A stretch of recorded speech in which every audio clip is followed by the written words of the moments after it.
Joskus tuntuu siltä, että mieli on kovin täynnä asioita. Se on ruuhkainen ja hallitsematon.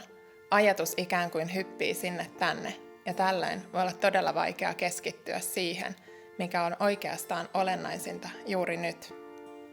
Me eletään maailmassa, joka on nopeatempoinen, alati muuttuva, kiireinen ja altis kaikenlaisille keskeytyksille.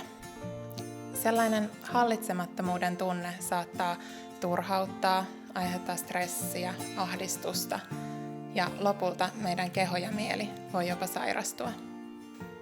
Meillä kaikilla on mahdollisuus valita, miten me asennoidutaan ja suhtaudutaan asioihin.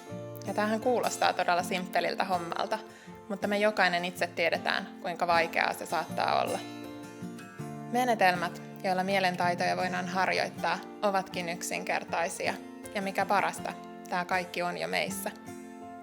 Tietoisen läsnäolon avulla aivoja voidaan treenata, aivan samoin kuin esimerkiksi hauista kuntosalilla.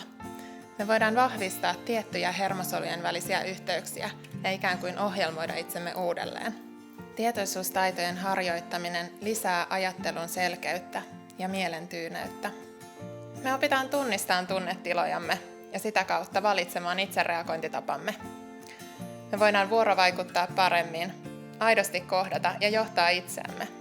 Myös stressin tunnistaminen, sen käsittely ja siitä palautuminen ja vaikeuksien kohtaminen helpottuu tietoisuustaitojen karttuessa. Mindfulnessin avulla herätetään aistit tähän hetkeen, lisätään itsetuntemustamme ja todella voidaan paremmin.